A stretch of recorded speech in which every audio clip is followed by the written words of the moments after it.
I think liberals should stop booing me for pointing out that Islam is not like other religions, that is a unique threat, and that but it's not Islam you're against. Howard Dean on TV the other day, and he said something along the order of, he said, the people in ISIS are, I said, I'm about as Islamic as they are. You know, distancing the vast numbers of Islamic people around the world from it. That's just not true. It is true. It is not true, Charlie. There is a connecting tissue between... you mean, you know, behind every Muslim is a future member of some radical... Let me finish. I thought I was doing that. There are illiberal beliefs that are held by vast numbers of Muslim people that I don't think... Vast number of Christians, too. No, that's not true. Not true. Vast numbers of Christians do not believe that if you leave the Christian religion, you should be killed for it.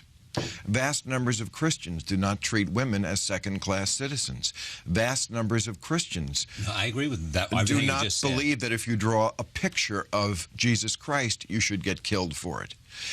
So yes, does ISIS do Khmer Rouge-like activities where they just kill people indiscriminately who aren't just like them? Yes. And would most Muslim people in the world do that or condone that? No. But most Muslim people in the world do condone violence just for what you think. That?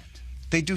First of all, they say it. They shout it from the... Vast majorities of Muslims Absolutely. say that? There's a Pew poll of Egypt done a few years ago. 82%, I think it was, said stoning is the appropriate punishment for adultery. Over 80% thought death was the appropriate punishment for leaving the Muslim religion.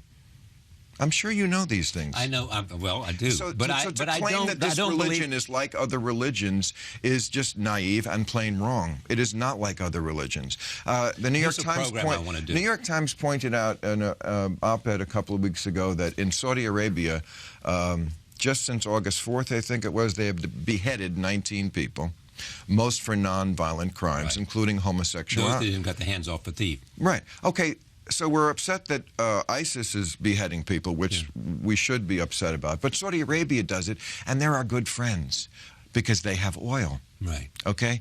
But they do it too. This is the center of the religion. In Mecca, where infidels, non-Muslims, are not even allowed in the holy parts of the city. I mean, right there, we don't have that example in other religions. Okay, they do behead people. Now, if they were beheading people in Vatican City, which is the equivalent of Mecca. Don't you think there'd be a bigger outcry about it? So this is the soft bigotry of low expectations that we have with Muslim people. When they do crazy things and believe crazy things, somehow it's just not talked about nearly as much. I do believe that what we see with ISIS is not representative of... As I said, connecting tissue. It's not representative of the Islamic religion. Again, I don't think the Quran teaches them to do this kind of thing. Well, you're wrong about that. The Quran absolutely has on every page stuff that's horrible about how the infidel should be treated. As Ayaan Hirsi Ali points out, she says, can we really say... Well, and she would know better than either one of us. She said, can we really say that women are treated equally in the Muslim world? I mean, their testimony in court is very often counted as half. They need permission to leave the house. They're doing things like making them wear burqas, and I hear liberals say things like, well, they want to. They want to. They've been brainwashed. You know, they don't want... It's like saying a streetwalker wants to do that.